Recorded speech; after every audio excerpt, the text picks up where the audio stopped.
Paz e luz, que a graça revelada do Santo Espírito de Deus esteja sobre você e que através do conhecimento você possa receber a sabedoria e a revelação do Espírito de Deus. Entender os mistérios que existem no conhecimento e deixar que a letra torne-se viva dentro de nós. Cria dentro de nós uma maturidade capaz de enfrentar todo e qualquer desafio que surgir diante de todos nós. Não importa a barreira, não importa o tamanho da dificuldade, a força contida no Espírito de Deus, que entra dentro de nós, e através da estratégia certa, usada dentro do manual sagrado que é a Palavra de Deus, e na revelação do Espírito, faz com que possamos alcançar coisas que antes considerávamos inatingíveis. E o livro, Para Quem Não Desistiu de Viver, do nosso apóstolo Adelino de Carvalho, é a prova de que ali existem as lições que nós precisamos para encarar de frente os problemas que vêm contra nós, as lutas do dia a dia, e entender como viver o reino dos céus aqui na terra.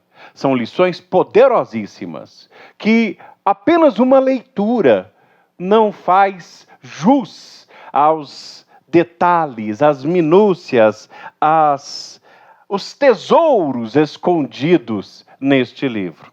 Nós demos as aulas de todos os capítulos, mas agora vamos fazer uma revisão.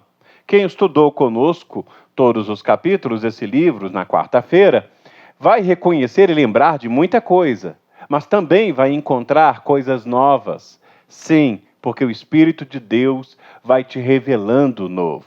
E hoje, nesta primeira revisão, vamos pegar do capítulo 1 até o capítulo 4 e deixar fluir dentro de nós essa energia poderosa do Espírito de Deus, que nos faz conhecer o novo, viver o novo e ser de Deus uma nova criatura, ser de Deus os dominadores do reino dos céus. Mas antes de qualquer outra coisa, vamos orar?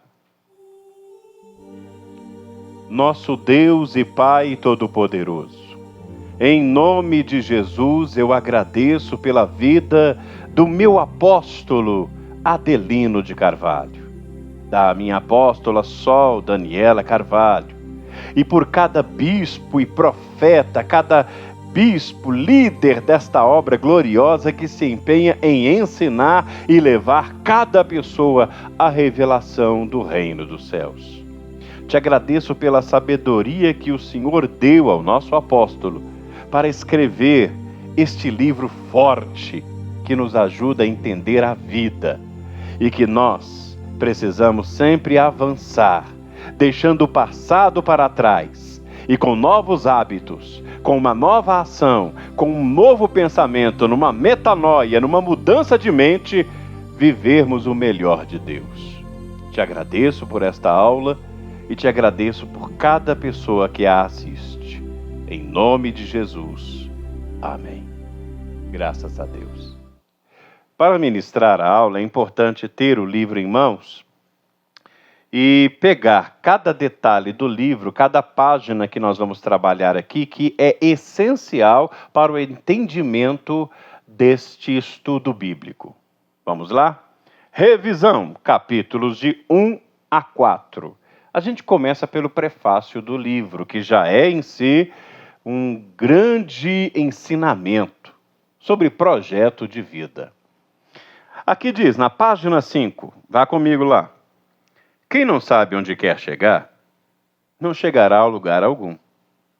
Se você não tem projetos para a sua vida, não espere que Deus vá fazer alguma coisa grandiosa para lhe dar uma qualidade de vida melhor e mais feliz.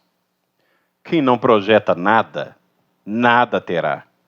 Até para receber uma cura do corpo físico, a sua mente precisa estar repleta de projetos futuros que impulsionem para frente a sua vontade de chegar lá. Projetos fundamentam a sua saúde. É preciso entender que dentro dos projetos de vida existe um endereço. Certa vez, fui até uma cidade procurar uma pessoa. A única coisa que eu tinha era o nome. Não vou negar, eu a encontrei. Mas foi muito difícil. Precisei realizar uma investigação, procurando em delegacias, procurando em cartórios, entre pessoas conhecidas, para que eu tivesse êxito e encontrasse a pessoa que eu estava procurando. Não seria mais fácil se alguém me dissesse assim: quem o senhor procura está na rua C, número 152, no bairro Jardim América, na cidade de Goiânia. Eu iria direto. E com o GPS nas minhas mãos, hoje é muito mais fácil. Quem é da minha época, e eu não sou tão velho assim, lembra dos mapinhas que nós usávamos? Tínhamos um livrinho em mãos com um mapa da cidade para a gente encontrar aqueles endereços que a gente precisava. Hoje, você tem na palma da sua mão um aparelho que vai te indicando passo a passo e até o tempo que você vai gastar para chegar lá. Espiritualmente também é assim. A vida tem endereço. A saúde tem endereço. Os projetos financeiros têm um endereço. E para saber onde você quer chegar, você tem que saber para onde você vai. Ah, mas eu quero tanto conquistar a felicidade. Tá bom, mas que tipo de felicidade real você deseja? Que tipo de projeto que vai lhe fazer feliz na vida? Quando uma pessoa para orar, e esse é o erro de muita gente, que eles começam orando: Senhor, Senhor, eu peço a tua bênção, eu peço a tua graça, meu Deus, cuida de mim. Observe que até o médico, quando vai cuidar de um paciente, ele precisa fazer exames e, dentro dos exames, diagnosticar precisamente o que aquele paciente precisa para poder enfrentar a doença com a medicação e o tratamento certo. Imagine se uma pessoa que tem alergia, o médico lhe dá os remédios para quem sofre com um problema cardíaco ou um problema neurológico. Já imaginou o efeito que o remédio pode causar? Nós vemos isso nas reportagens de pessoas que foram medicadas sem a devida atenção do médico, que não sabia o que estava enfrentando. Daí a importância de termos a revelação do Espírito. E quem não a tem, procurar quem a tem. Por isso vemos muita gente procurando a profetisa Berenice Costa, a profetisa Débora Rocha e tantas outras profetisas e profetas de Deus que têm a revelação do Espírito de Deus para mostrar aquilo que está oculto. Ora, observe a palavra de Deus e veja que sempre quando Deus queria levantar seu povo, ele levantava primeiro um homem, um profeta ou um líder, alguém que, direcionado por Deus, via o que os outros não viam. Moisés viu o que o povo não viu. Josué tinha uma visão que os outros não tinham. E se eu for aprofundar aqui, eu vou mostrar que essa visão ela é feita de uma obediência, de uma comunhão, de uma vida separada a Deus. E que só tem aqueles que se entregam a Ele. É claro, você pode estar perguntando, mas eu quero ter esta revelação, e você pode ter, mas existe um processo de aprendizado. Assim como um filho, ele precisa andar com o pai para aprender, porque não se aprende apenas falando. Você pode dar todos os conselhos para o seu filho, mas ele vai aprender com o seu exemplo. É isso que estamos vendo acontecer com a turminha da madrinha. Ela está trabalhando tanto a cabeça das crianças para que, através das crianças, o comportamento dos pais sejam abençoados. E os pais começam a ver que precisam dar mais atenção aos filhos e dar a eles um exemplo de moralidade, de honestidade, de simplicidade e de fé. Porque uma criança, ela aprende vendo os outros fazerem.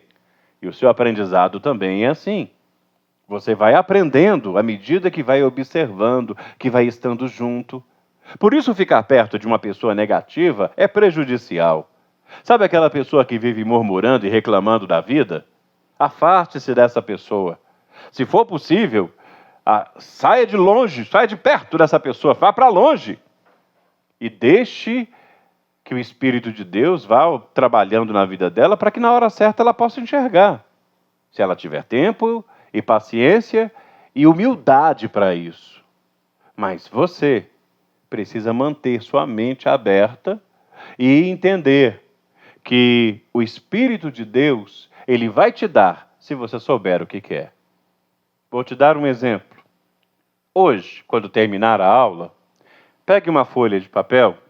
Você que está chegando agora no santuário, quem já está no santuário, inclusive, já fez vários projetos diante de Deus e colocou na Arca da Aliança.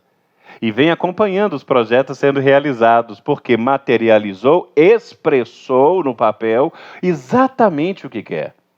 O carro, a empresa.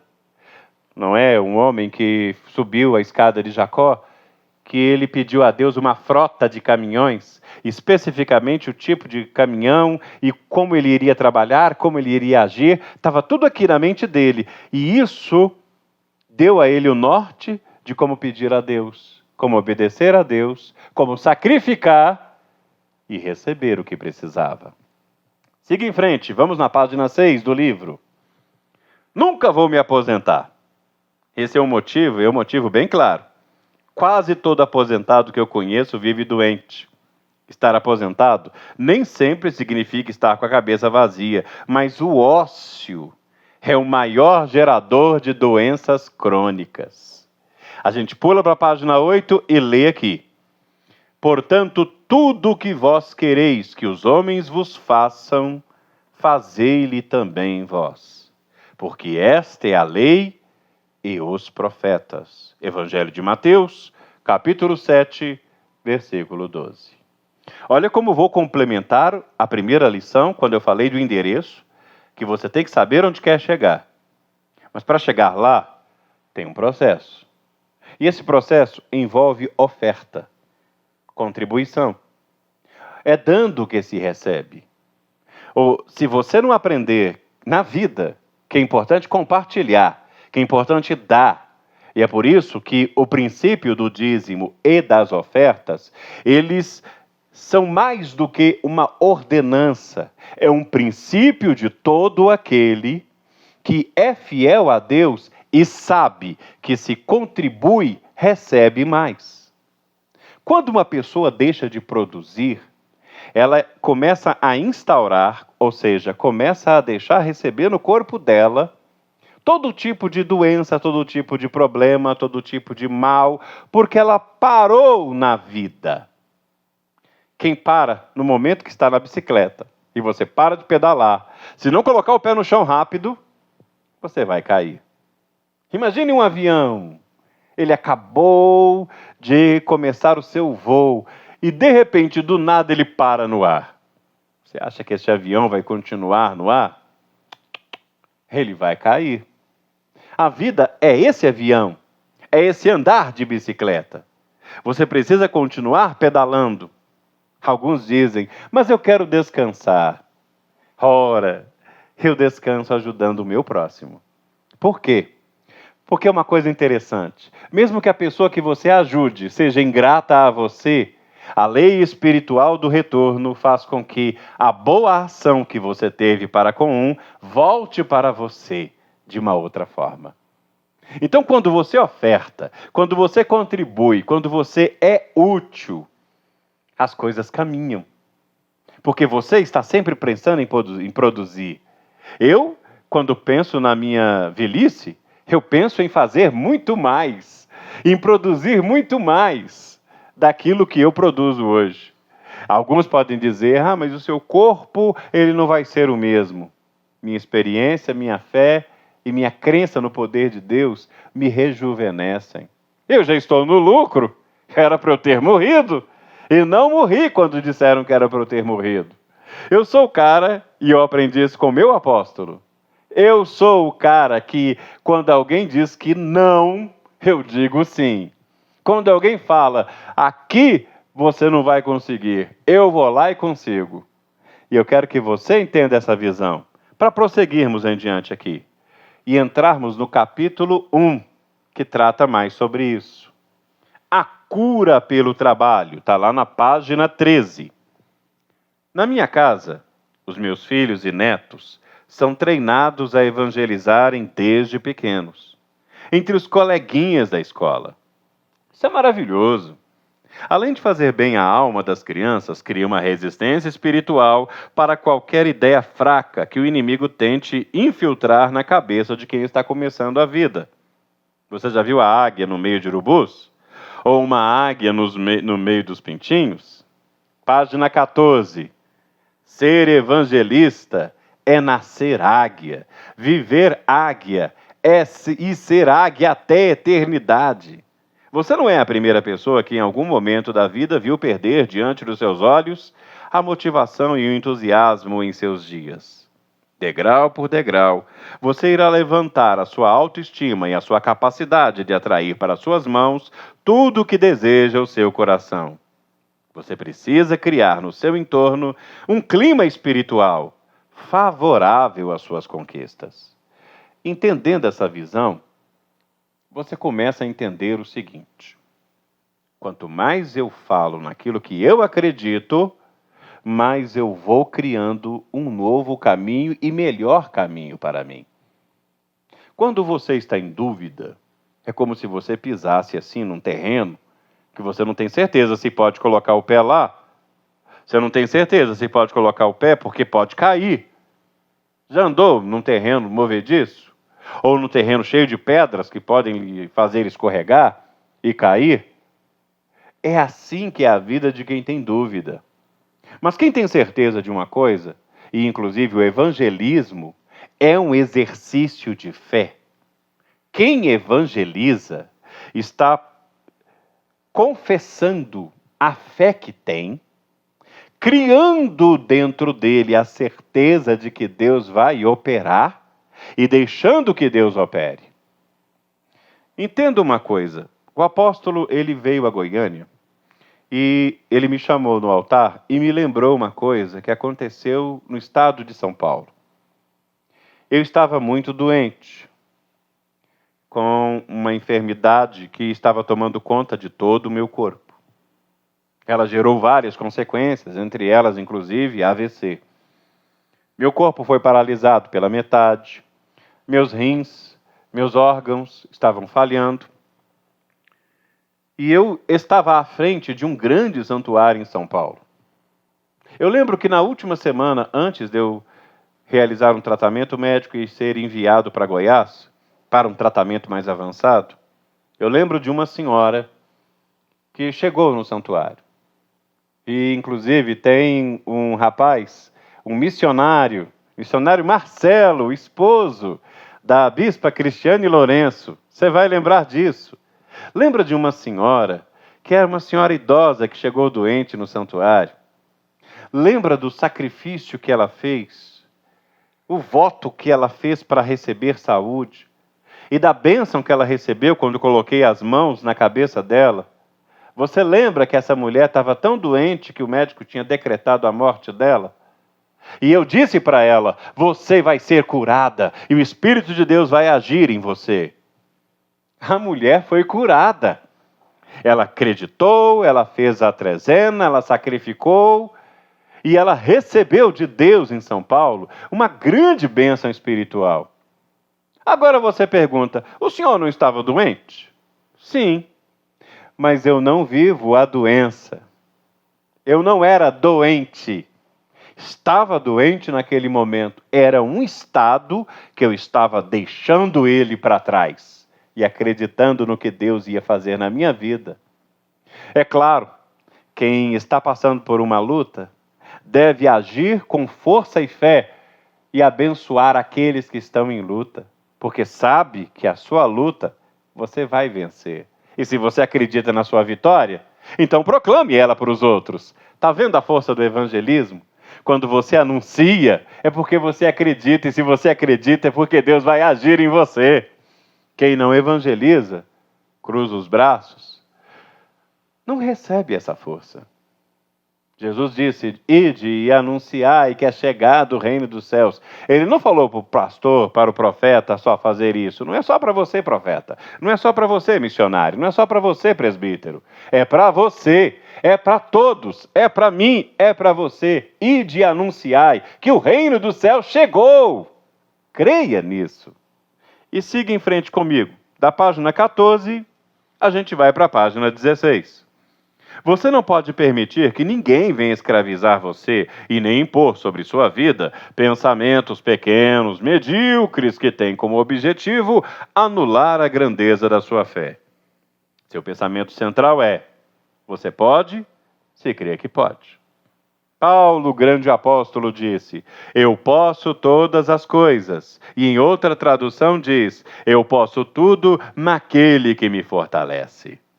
Se você me perguntasse o que é fé, eu diria para você que a fé é como uma dinamite, que explode toda a barreira e derrete todo o obstáculo que estiver na sua frente. Olha o que o capítulo 1 traz para a gente, essa visão poderosa de fé, mas a fé de quem age. Não é a fé de quem espera. Observe, existe um texto sagrado que diz: esperei com paciência no Senhor. Esse é um momento. É aquele momento onde você chega na casa de Deus e você recebe a palavra. Você recebe o momento de aprendizado. Igual agora. Agora é hora de esperar, porque agora é hora de aprender. Entende isso?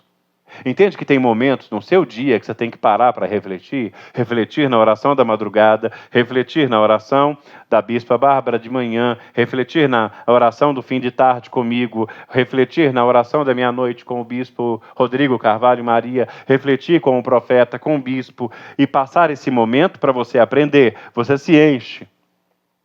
Ou você é dono de um carro que não precisa abastecer? Não, eu não preciso colocar combustível. Quem roda o dia inteiro tem que colocar combustível. Talvez uma vez de manhã, outra vez à tarde, dependendo da quantidade que você vai rodar. E você, a quantidade do que você vai enfrentar, a quantidade do que você vai vencer, você precisa de combustível. E o combustível é a palavra forte, a fé que te faz vencer. Encha seu peito de fé e creia no poder de Deus. Para entrar na página 19 do capítulo 2. Como acontece na minha casa?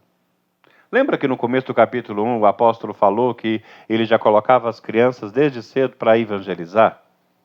Olha o que ele diz aqui, na página 19.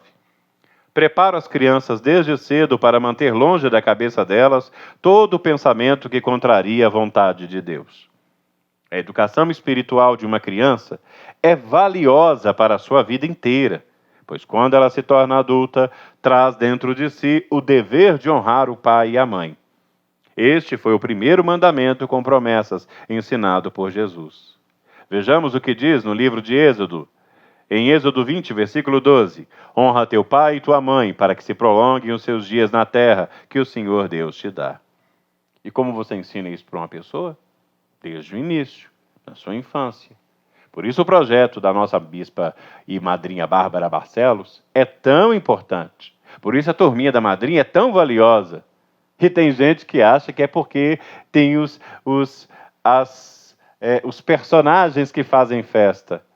Cada ação daquele personagem é um ensinamento, meu querido. Cada ensinamento de um personagem, até do Mané, quando ele aparece, a gente aprende ali que não pode ser como ele.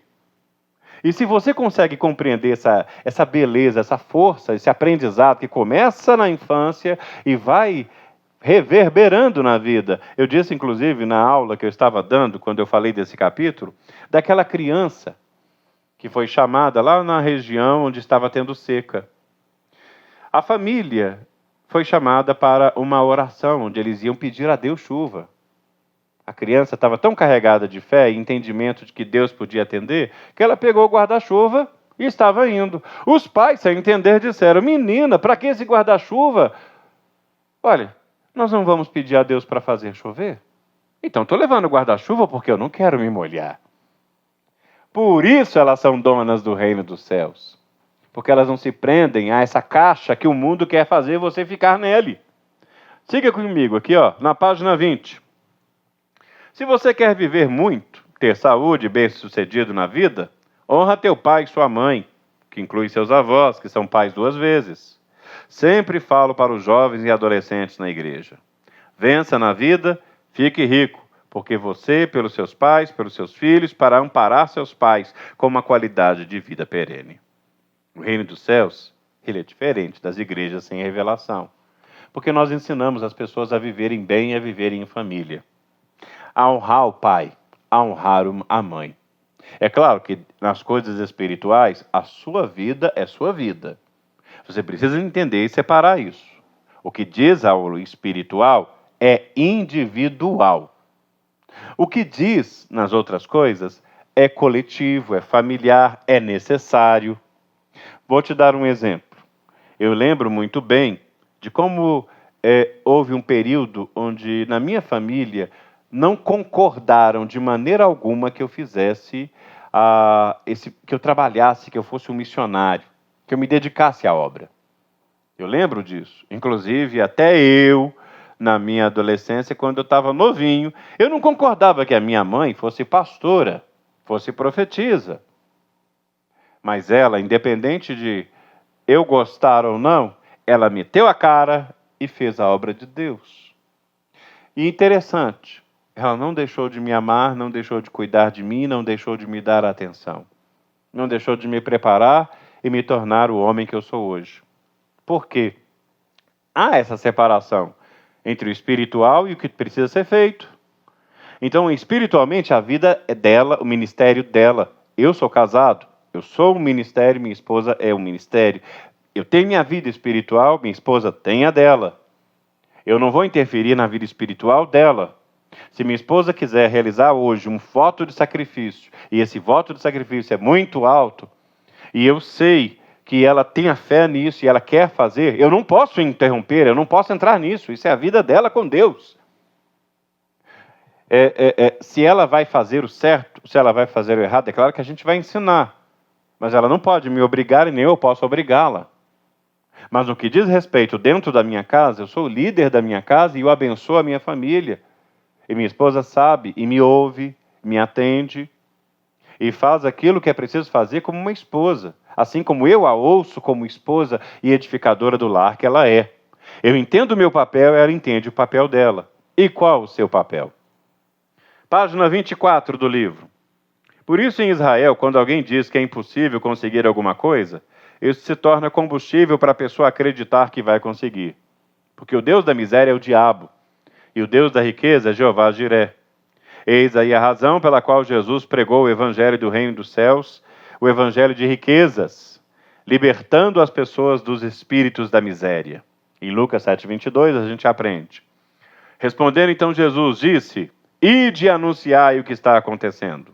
Os cegos vêm, os coxos andam, os leprosos são purificados, os surdos ouvem, os mortos ressuscitam, e aos pobres é anunciado o evangelho do reino dos céus. Lutaremos até a morte pela nossa fé e vida. Isso é maravilhoso. Jesus é maravilhoso. Então isso tem que ser intrinsecado, tem que ser gravado em pedra dentro do seu coração, para não sair jamais. Esse é o evangelho do reino dos céus. É o evangelho que transborda a fé. É o evangelho que transborda a confiança e crença no poder de Deus. Siga aqui comigo. Capítulo 3, página 27. Esse livro chegou em suas mãos na hora certa.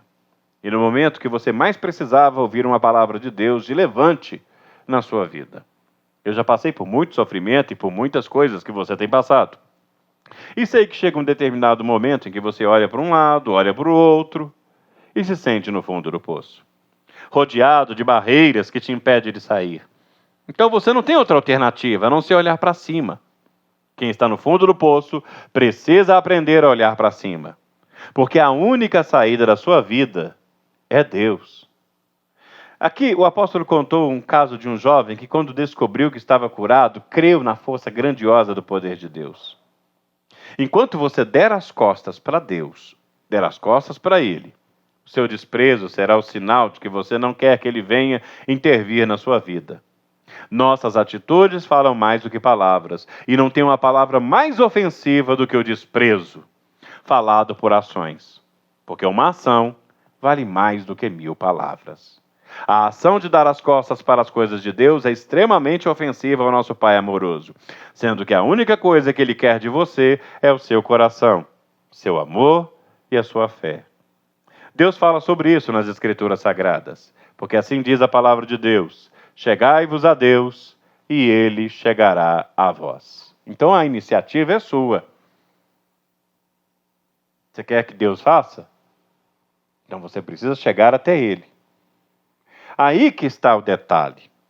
É aí que entra o conflito entre aqueles que vão aos montes, vão para os vales, vão para as igrejas, vão em vigílias orar, mas não praticam a vida de fé. Vou te dar um exemplo.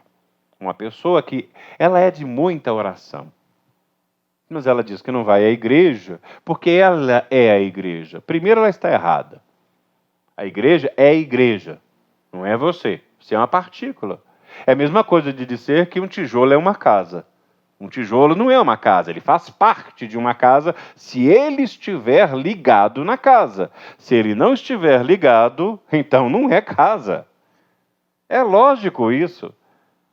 Então não adianta ficar orando e com a atitude rebelde de dizer: eu não preciso da casa de Deus. Ou mesmo a você que sabe que precisa fazer um ato profético e não faz.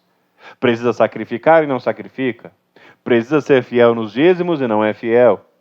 Precisa ser levado ao batismo, mas não, Deus me salva sem o batismo, Deus me salva sem o dízimo. Olha, o dízimo não salva, o batismo não salva. O que salva é a fé e obediência que você tem. Mas quem se batiza é salvo, quem é dizimista é salvo, quem é fiel é salvo, porque pratica o que precisa ser praticado e não vive só de conversa. Olha a página 31 do livro, junto comigo. Você já observou que a iniciativa de querer Deus na sua vida só depende de você? Agora, a iniciativa de afastar você de Deus vem dos outros. De pessoas que são usadas pelos bichos das trevas e contribuem para a sua destruição através de conselhos malignos e palavras negativas que objetivam enfraquecer a sua mente. Uma mente fraca anula a fé. E através desse livro, Deus vai mudar toda a sua estrutura mental e transformar a sua vida através da renovação da sua mente. Então aí a gente já começa a pegar um segredo espiritual violento. Siga aqui comigo, olha, somos mensageiros e viemos a esse mundo com a missão de implantar aqui na terra o reino dos céus. Jamais negaremos a nossa fé. Nunca recuaremos da nossa missão que Deus nos confiou. Sempre firmes e fortes venceremos tudo e a todos. Assim diz a palavra de Deus. Mas o meu justo viverá da fé, e se ele recuar, a minha alma não tem prazer nele. E ainda temos muitos inimigos para abater, muitos leões para matar e muito mel para beber. Avante, vamos rumo a novas conquistas. Mas para ter essas conquistas, começa por você, pela sua atitude. É claro, é muito mais fácil você ouvir pessoas que às vezes estão do seu lado e tentam te fazer enxergar a realidade. Cuidado com as pessoas que querem abrir os seus olhos mostrando a realidade, porque a realidade ela é muito mais ampla do que eles querem te mostrar. Sabe aquela pessoa que ela quer te mostrar que o país está em crise, que a vida das pessoas é uma vida ruim, que ninguém pode ser feliz, que ninguém pode vencer, que a vida do pobre é ser pobre. e viver uma vida miserável, porque é isso que é o nosso destino, está destruído. Eu não aceito isso na minha vida. E nem você deve aceitar.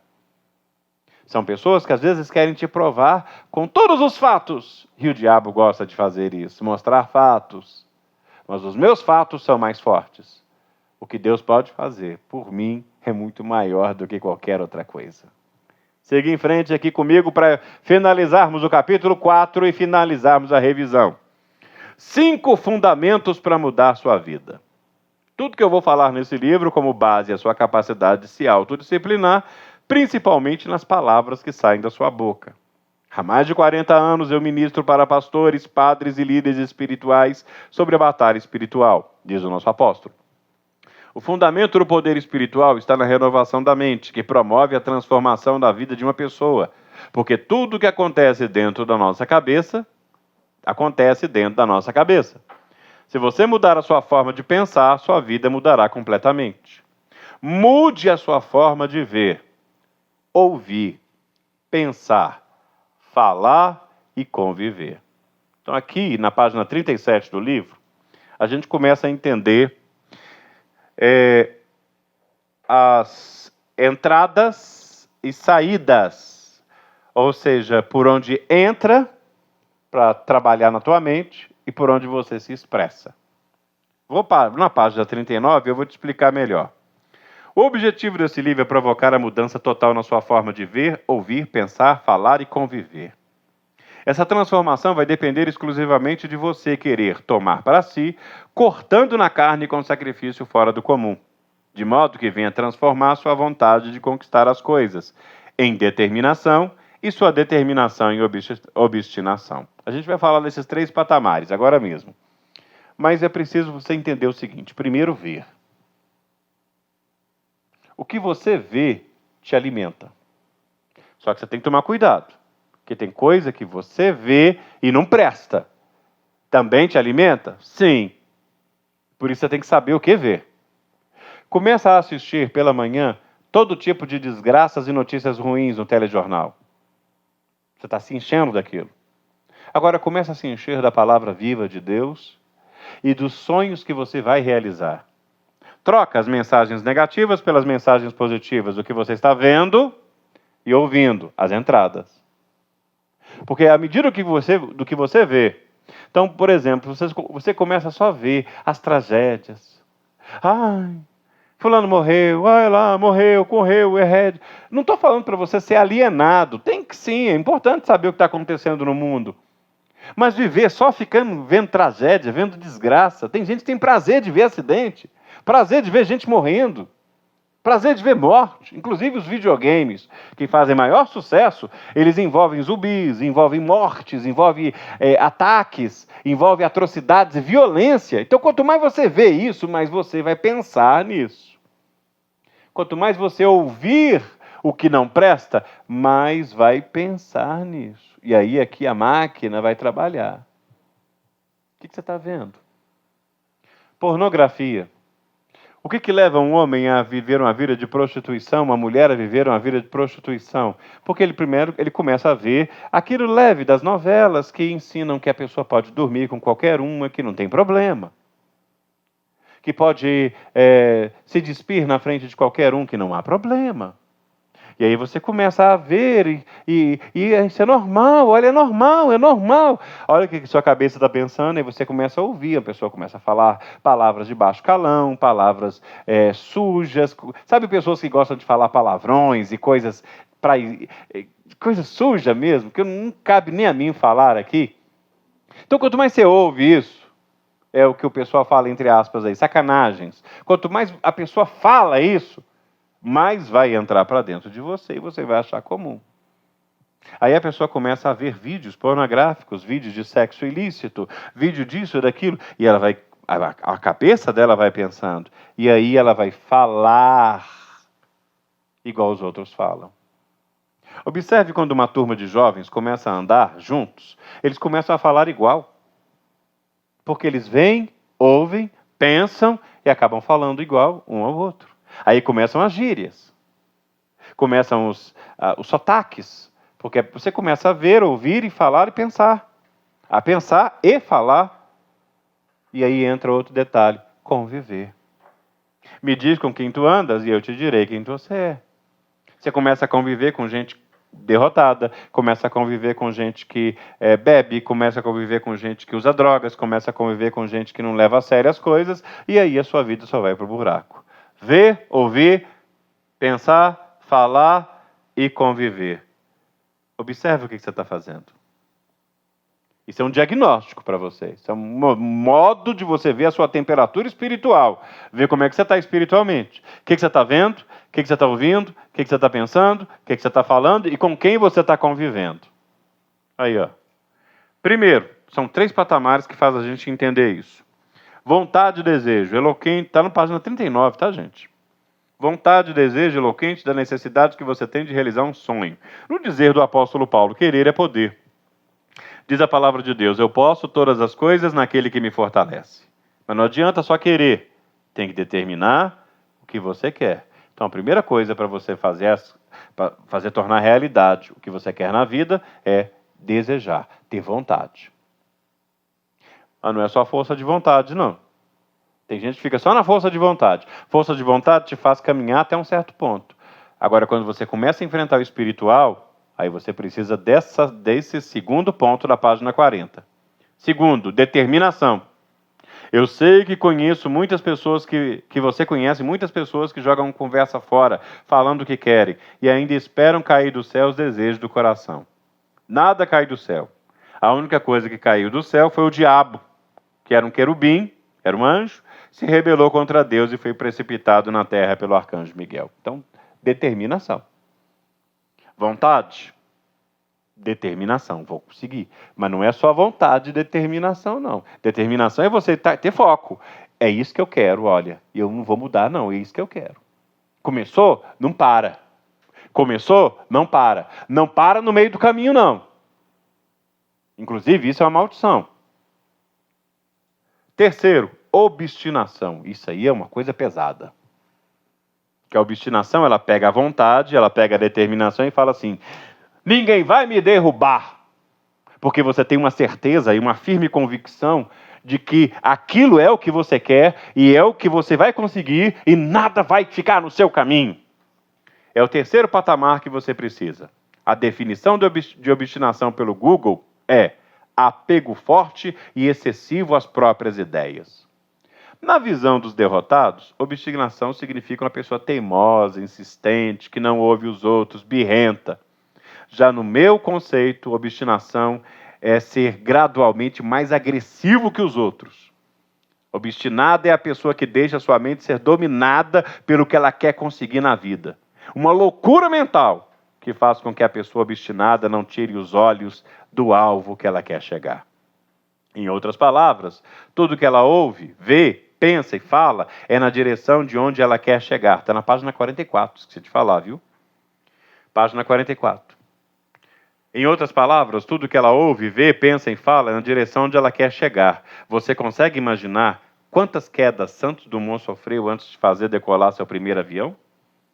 Já consegue imaginar quantos conselhos ele recebeu dos amigos e parentes dizendo para ele desistir do projeto? Sabe que ele desistiu? Não. Se tornou pai da aviação. Queria, vontade. Determinou, seguiu em frente no foco, no projeto que ele determinou. Lembra do endereço lá no começo do prefácio que nós falamos? Depois, o que ele fez? Obstinado. Nada vai me parar. Ninguém vai me derrubar! Não, não, não, ninguém vai me derrubar! Não, não, não, porque Jeová é o meu Deus e me colocou de pé. Página 45. Qualquer um diria que foi uma pergunta desnecessária que Jesus fez ao cego que procurava o milagre da cura da visão. Entretanto, naquela pergunta estava a chave da obstinação que Jesus esperava encontrar na fé do cego, para que ele fosse curado. Fé sem obstinação é igual a um avião sem asa, carro sem roda, navio sem motor. Não chega a lugar algum. A fé é o combustível e a obstinação que alavanca você na vida para você chegar onde você quer. O que queres que eu te faça? O que você quer na vida? Fechando essa revisão, eu entro aqui num detalhe interessante. Assim como Raabe, que precisava deixar para trás tudo que acreditava em Jericó para salvar sua família e ter uma nova vida. Raabe, ela determinou: eu vou sair dessa vida, eu vou salvar minha família. Não importa o que o povo de Jericó tente fazer, eu vou estar do lado do povo de Deus, eu vou ajudar os espias de Israel, eles estarão do meu lado e eu vou obedecer o que eles me falaram e eu vou colocar o cordão vermelho na porta, na janela da minha casa e eu terei salvação. Olha, observe. Foi ela que escondeu os espiões enviados por Josué. Aí a imagem dela escondendo eles no meio da palha. E os protegeu quando o rei de Jericó descobriu sobre a presença deles, falando: olha, eles não estão aqui não. Deve ter ido para outro lugar. E que os poupasse quando Jericó fosse conquistada pelo povo de Israel. Eles desceram pela janela da casa dela. Ela era prostituta, foi mencionada 8 vezes na Bíblia. E em 5 delas como a prostituta Raabe. Ou seja, se fosse olhar pelo que os outros diziam, quem diria que essa mulher se tornaria a heroína de Israel?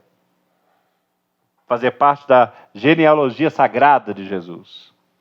Olhe bem, a postura de fé de Raabe transformou sua vida. Ela e sua família foram poupados na conquista de Jericó. Foi justificada e passou a fazer parte da linhagem dos ancestrais de Jesus.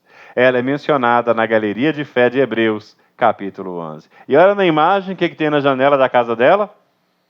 Cordão vermelho. Enquanto tudo era destruído, ela não foi. Creia no poder de Deus e pratique. Vou passar um desafio para vocês. Está pronto para o desafio? Escolhe uma pessoa que não veio, não está aí com você, alguém que você sabe que não participou da aula, e explica para ela o que você aprendeu. Sabe o que isso vai fazer? Vai fazer você aprender e vai divulgar a sua fé e você vai crer mais ainda no que você está aprendendo. Agora pergunta para essa pessoa o que ela entendeu, ensina ela a praticar e leva ela no santuário. Que Deus ilumine e te abençoe. Semana que vem, revisão 2, capítulos de 5 a 8. Que Deus lhe abençoe, que essa aula possa ter te ajudado bastante, te iluminado, e você possa praticar. Assista a aula quantas vezes for preciso para poder ministrar essa aula no lugar onde você está profetizando, está fazendo o seu trabalho. Que Deus ilumine e abençoe. Bons estudos. Paz e luz.